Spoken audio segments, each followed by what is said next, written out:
On se retrouve dans le temps de l'info avec notre invité que je salue. Bonjour Pascal Boniface. Bonjour. Merci beaucoup d'être avec nous. Vous êtes directeur fondateur de l'IRIS. Vous êtes géopolitologue et auteur de Géostratégiques 2 aux éditions Dunod pour le sapin de Noël. Exactement. Voilà, c'est plutôt pas mal comme ça. Notre actualité nous amène encore à Kiev avec des explosions dans la capitale ukrainienne. L'armée de l'air a évoqué un missile balistique dans une alerte de ce matin.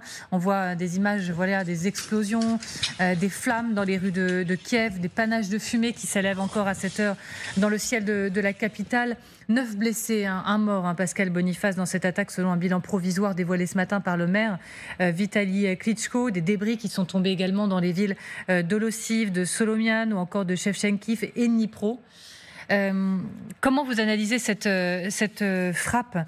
Est-ce que selon vous, c'est lié à ce qu'a instauré Vladimir Poutine hier, c'est-à-dire, je vous mets au défi, l'Occident d'un duel de missiles balistiques Oreshnik et peut-être même dans le ciel de Kiev. Est-ce que c'est ça ? C'est lié à ça et c'est aussi lié à l'assassinat du général en charge des armes chimiques en plein Moscou quand même. Donc c'est quand même un coup bien réussi de la part des Ukrainiens parce qu'il prouve finalement la faiblesse des services russes qui n'ont pas été en mesure de protéger un très haut gradé qui était sur la liste des gens recherchés par certains pays.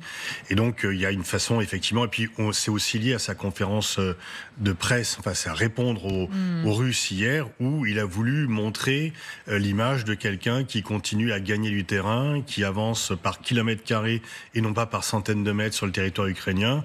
Et c'est aussi une façon de masquer ce qu'il ne reconnaît pas, mais qui est quand même pour lui un échec en Syrie. Si on prend les choses les unes après les autres, maintenant que le paysage est à peu près dessiné, je reviens donc sur cette évocation par Vladimir Poutine d'un duel. Pourquoi pas un duel face à l'Occident de missiles Oreshnik et pourquoi pas surtout dans le ciel de Kiev ? Regardez cet échange avec un journaliste. Je parle d'échange parce qu'on ne peut pas parler d'interview. Allez, regardez. Il n'y a aucune chance d'abattre ces missiles. Et si les experts occidentaux pensent qu'Oreshnik peut être abattu, nous leur proposons le duel technologique du XXIe siècle. Qu'ils choisissent un endroit, un bâtiment, disons à Kiev, qu'ils y concentrent toutes leurs forces de défense aérienne et de défense antimissile, et nous les frapperons avec Oreshnik. Et nous verrons ce qui se passe. Il en a parlé à 2 reprises, lors d'un échange avec un journaliste et lors de la conférence de presse, entre guillemets, d'hier. Que cherche-t-il à prouver avec un tel duel lancé à l'Occident ? Faire peur, et c'est lié à ce que vous avez dit dans votre chronique tout à l'heure. Il y a une peur de la guerre qui se répand dans certains pays, notamment les pays frontaliers, et donc qui se répand aussi dans une grande partie des électorats, y compris en Allemagne. On a vu ça des élections. Marche très bien en Allemagne. Donc effectivement, il y a chez beaucoup la peur de la guerre fait voter pour des partis qui disent il faut cesser l'aide à l'Ukraine, il ne faut pas rentrer dans un engrenage. On a vu aussi ce vote aux États-Unis d'ailleurs, puisque les électeurs ont quand même choisi Donald Trump qui disait je vais tout arrêter, à Kamala Harris qui disait je vais continuer. Donc effectivement, en disant j'ai peur de rien, je peux faire... c'est aussi un peu la stratégie du fou qui avait été théorisée par Nixon en son temps. Je peux faire croire à tout le monde que je suis hors de contrôle, donc les gens vont se calmer, ils vont pas venir masticoter. Et donc effectivement, il y a quand même une peur à la fois, il y a une fatigue de l'aide à l'Ukraine et une peur de la guerre qui gagne du terrain et qui permet à Poutine d'avancer. Donc vous avez évoqué également la mort du général russe dans une attaque à la trottinette explosive revendiquée par les services spéciaux ukrainiens. Le général Kirillov, qui est le plus haut responsable militaire russe connu à avoir été tué depuis le début de l'offensive russe contre son voisin ukrainien en février 2022. Moscou qui accuse les Occidentaux d'être complices de l'Ukraine dans cette attaque. Pour vous, cette attaque, elle est synonyme de quoi ? Vladimir Poutine, à mon grand étonnement personnellement, et vous me direz ce que vous en pensez, il a reconnu un échec de ses services. Est-ce que vous n'êtes pas surpris par cet exercice d'humilité ? Si, parce qu'il ne le fait jamais. Jamais il ne reconnaît une erreur. Il ne reconnaît pas avoir fait une erreur en attaquant l'Ukraine, alors que quand même ça pèse. Il ne reconnaît pas un échec en Syrie, alors que c'est quand même un échec pour lui. Et donc là, effectivement, il a admis la faiblesse des services qui n'ont pas pu protéger ce général. Et c'est tout à fait étonnant parce que ça n'arrive pratiquement jamais. Alors effectivement, on peut dire que c'est un joli coup pour l'Ukraine et les Occidentaux sont un peu gênés. Parce qu'ils ne veulent pas désavouer l'Ukraine, mais en même temps, si on commence à faire des assassinats ciblés, c'en est un, il n'y a rien de moins, c'est quand même normalement une technique que les pays occidentaux disent réprouver ou ne pas soutenir. Donc c'est un peu gênant. Est-ce que Poutine veut appuyer là-dessus ? Donc il dit que les Occidentaux sont complices de l'Ukraine, ce qui n'est pas le cas. Les Occidentaux n'ont pas aidé l'Ukraine à faire cela, mais l'Ukraine les a pris un peu de court, et c'est un dossier qui est quand même gênant pour les pays occidentaux. Mais est-ce que je vous pose une une question que j'ai vue soulevée sur les réseaux sociaux, pour être tout à fait transparente. Est-ce qu'on peut parler d'assassinat quand il s'agit de tuer un homme dans le cadre d'une guerre, un homme qui est responsable potentiellement de la mort de milliers de personnes par ses propres actes de guerre? Je ne dis pas qu'il mérite le prix Nobel de la paix, je ne dis pas bien sûr. Etc. Mais c'est un assassinat dans la mesure où c'est pas sur le champ de bataille. Donc, quel était le sort qui lui était réservé? Est-ce qu'il n'aurait pas dû être transféré dans la Cour pénale internationale? Certainement. Mais en tous les cas, ce n'est pas sur le champ de bataille. Donc oui, c'est un assassinat. Alors, on va écouter quelques extraits de la conférence de presse du show Poutine, plutôt. C'est plus clair comme ça. Hier, il a beaucoup été interrogé sur la guerre, on va le dire, parce qu'il l'a voulu, puisqu'on sait très bien, tout est orchestré, millimétré, chorégraphié. Regardez. Nous allons absolument les mettre en échec et les repousser de Koursk. Absolument. Mais pour ce qui est de la question d'une date précise, je suis désolé. Je ne peux pas le dire maintenant. Je peux l'imaginer. Il y a des projets. Tout sera reconstruit à Koursk. Il n'y a aucun doute à ce sujet. Nous restaurerons le réseau routier, les infrastructures communales, les équipements sociaux, les écoles, les jardins d'enfants, les clubs, les logements.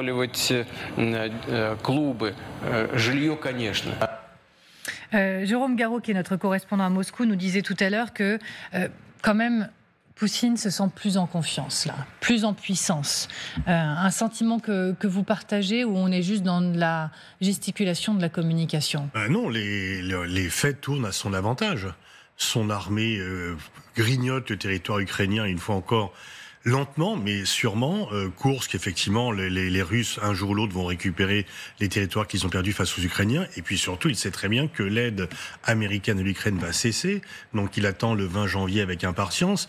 Mais l'effet de l'élection de Trump a déjà joué, puisque Zelensky, qui ne voulait pas négocier, qui disait que la guerre s'arrêterait uniquement quand l'Ukraine aura récupéré tous les territoires perdus, non seulement depuis 2022, mais depuis 2014, qui est un objectif irréalisable. Tout le monde savait que c'était irréalisable. Enfin, bon, des fois, on se faisait engueuler quand on le disait, mais c'était irréalisable. Et donc là, Zelensky admet perdre des territoires temporairement pour les regagner par la suite par la négociation. Chacun sait qu'il ne les regagnera jamais, ni militairement, ni par la négociation. Donc effectivement, les faits tournent à l'avantage de Poutine, et notamment avec l'élection de Donald Trump. Je vous laisse intervenir tout de suite, Xavier, mais je dois prendre la direction du terrain. Pardonnez-moi, puisque Thomas Misraki s'est mis en direct juste pour nous, pour revenir sur les frappes de ce matin à Kiev. Bonjour Thomas Misraki, merci beaucoup d'être en direct avec nous. Vous êtes à Liman avec Arthur Grolet. Est-ce que vous en savez un peu plus que nous sur ces frappes qui ont touché Kiev ? Écoutez, selon nos dernières informations qui nous viennent directement de la mairie de Kiev, eh bien, il y a une vingtaine de minutes, une nouvelle alerte a eu lieu à Kiev avec la possibilité d'un nouveau missile balistique qui aurait été destiné à la capitale. Alors ça, c'était il y a une vingtaine de minutes. Nous étions en tournage dans Liman. Si eh bien, le missile n'a pas touché la capitale, c'est que visiblement, c'était une alerte sans conséquence parce que ces missiles, eh bien, ils sont très rapides. Ce matin, l'alerte a été donnée peu avant 7h et quelques minutes seulement après le missile a frappé Kiev. Alors vous le savez, sur les dernières informations dont on dispose, il y a au moins un mort, 9 blessés, dont 4 sont dans un état sérieux après l'attaque de ce matin. Il y a eu plusieurs explosions, au moins 8 explosions entendues par les habitants de Kiev. 3 quartiers ont été touchés. Alors il n'est pas clair au moment où je vous parle si c'est le missile qui a frappé directement ces cibles ou si ce sont des débris du missile qui ont touché et qui ont fait des dégâts que vous savez, c'est-à-dire des voitures en feu, les colonnes de fumée, des immeubles aussi qui ont été endommagés. Ce que l'on sait de manière certaine, c'est que la défense antiaérienne était active à Kiev ce matin. Ce que l'on sait aussi, c'est que cette attaque, eh bien, elle pourrait faire suite à ce qu'a déclaré Vladimir Poutine, hier, sur le ton de la plaisanterie ou pas, je ne sais pas, mais en tout cas le président russe a dit, vous le savez, qu'il était prêt à tester ou à faire tester tous les missiles antiaériens occidentaux avec l'un de ces missiles balistiques qui pourrait frapper Kiev. Merci beaucoup Thomas Misraki avec Arthur Grolet sur le terrain. Je sais que vous êtes en tournage du côté de Liman. Merci de vous être mis en direct pour nous. Oui, Xavier. Je voulais savoir si vous aviez vu hier un chef d'État qui se préparait à aller à des négociations ou un chef de guerre qui voulait, comme on l'a vu cette nuit, comme on vient de le voir avec Thomas, amplifier les destructions sur un pays qu'il veut conquérir, mais pas uniquement le Donbass et la Crimée, tout le pays, jusqu'à Kiev, jusqu'à la frontière polonaise. Non, ce qu'il veut, c'est un traité de paix. Donc, pas un cessez-le-feu pour que les Ukrainiens ne s'organisent pas et pour qu'on manifeste sa victoire. Je ne pense pas qu'il a l'illusion de pouvoir aller jusqu'à Kiev, ni de conquérir toute l'Ukraine, qui de toute façon se révoltait contre lui.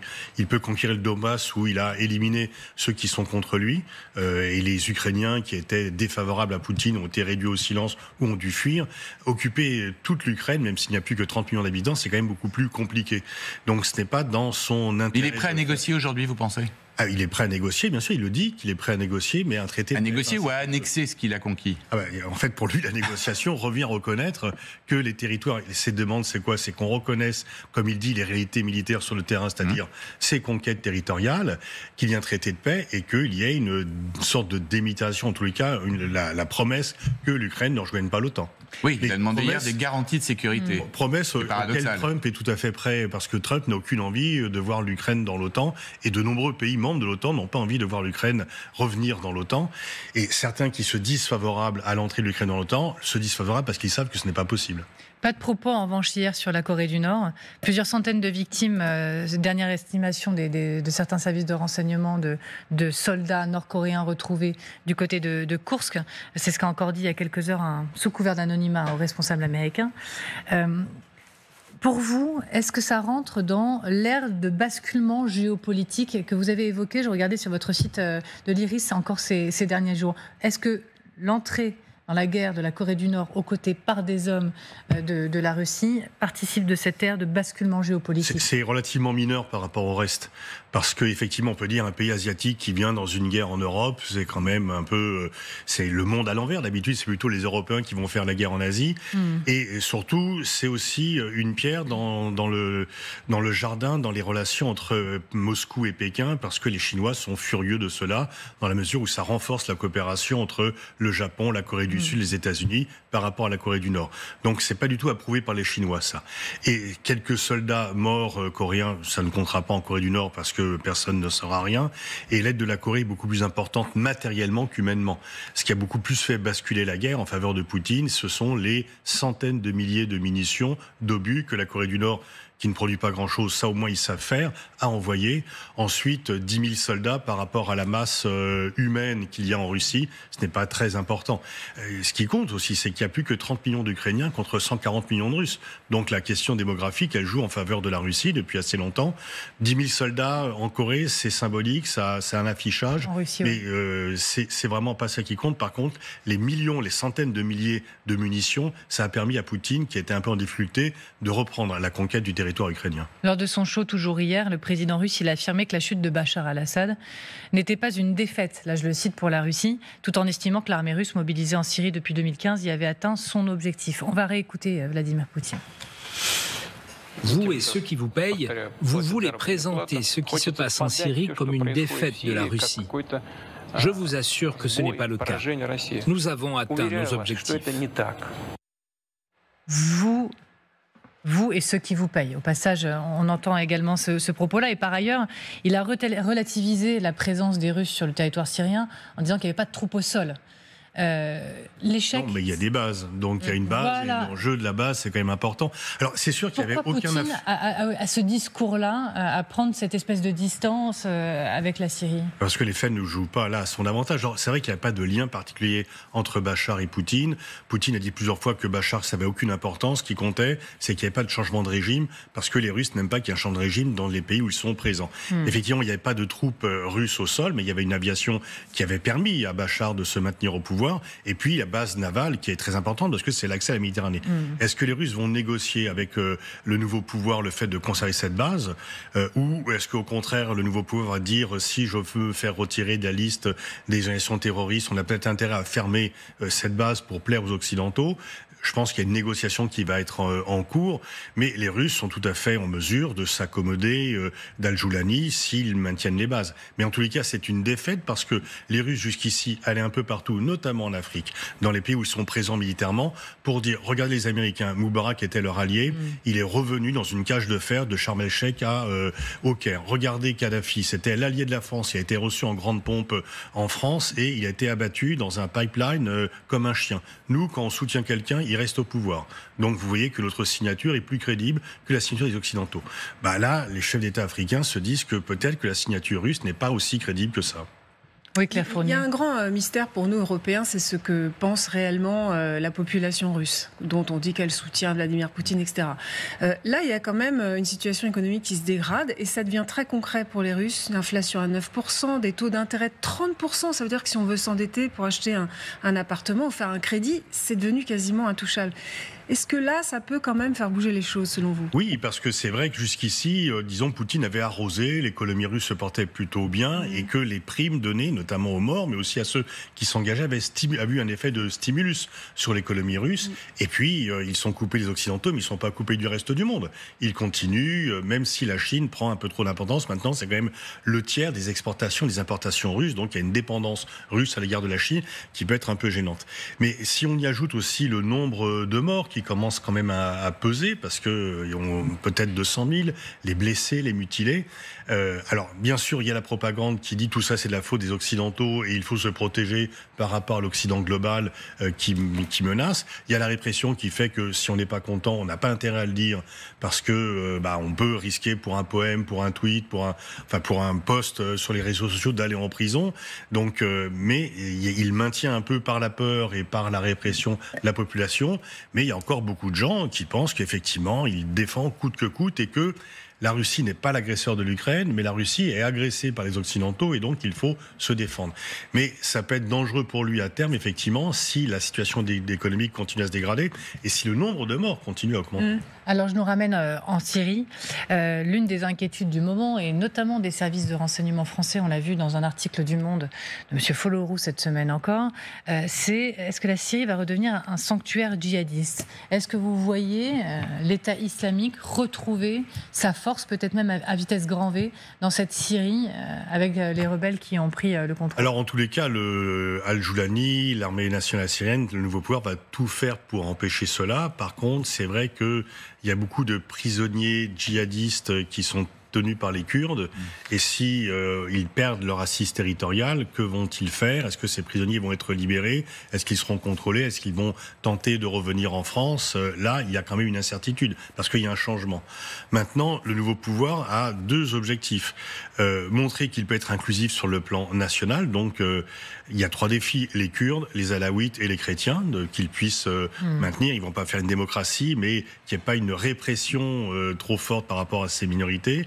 Et puis apparemment, Al-Joulani a compris que s'il veut être un vrai nationaliste syrien et donc reconstruire le pays, il faut qu'il se réconcilie et avec les pays arabes et avec les pays occidentaux. Et donc de ne pas redonner une assise territoriale à un groupe terroriste pour aller commettre des attentats dans le monde arabe et les pays occidentaux. L'erreur de l'État islamique, c'est de cette recrue invincible, de disant qu'on a 200 000 km² donc on peut faire ce que l'on veut, et ils ont créé contre eux une coalition de 60 pays. Et donc, ils ont perdu leur assise territoriale. Donc, c'est quand même aussi un exemple qui doit un peu marquer le nouveau pouvoir, qui doit se dire que les mêmes faits, les mêmes causes produisant les mêmes effets, si de nouveau ils veulent faire un sanctuaire djihadiste qui exporte des attentats dans le reste de l'Europe, leur pouvoir ne durera pas très longtemps. La France, elle a demandé à HTS de lutter contre l'État islamique, mais est-ce qu'on peut faire confiance à ce nouveau leader dont vous venez de parler vous-même, mise en garde la nuit dernière des États-Unis, en disant attention, il y a eu l'euphorie en prenant l'exemple de l'Afghanistan, et puis on a vu ce qui s'est passé après avec les talibans. Oui, les Américains sont bien placés, mais il n'y a pas vraiment eu d'euphorie quand les Américains sont partis d'Afghanistan, parce que tout le monde savait ce qui allait se passer. Là, effectivement, en fait, il faut faire confiance, non. On peut faire confiance à personne. Il faut juste juger ce régime sur les faits. Comment va-t-il agir ?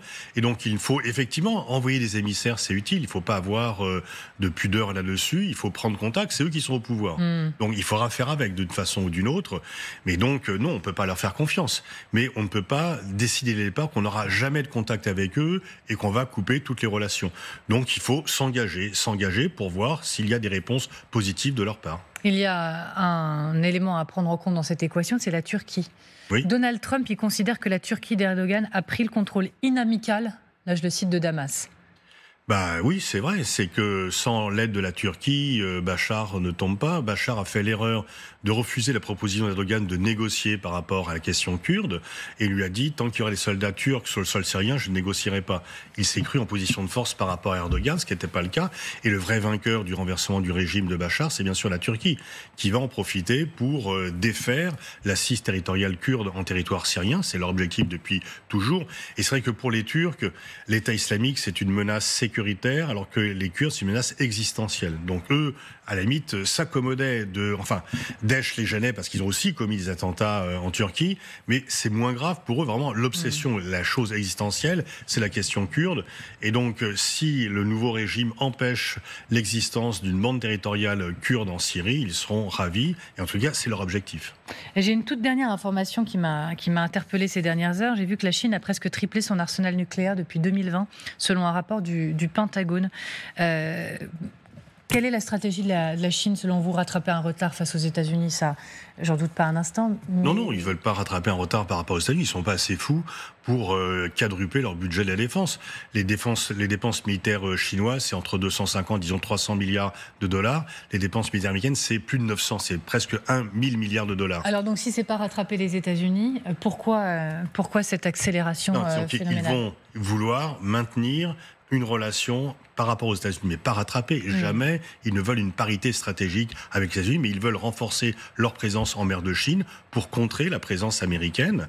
Et donc, effectivement, mais ils ont compris quand même que les Soviétiques, que l'URSS avait disparu pour avoir une parité stratégique avec les États-Unis et que l'excès de dépenses militaires d'une économie qui n'était pas du niveau de l'économie américaine avait conduit l'URSS à l'implosion. Donc, ils vont pas faire les mêmes erreurs. Mais ils veulent effectivement, comme leur économie n'est pas très loin, eux, de l'économie américaine, contrairement à l'économie soviétique, ils veulent renforcer leur présence, muscler les dispositifs pour pouvoir contrôler la mer de Chine.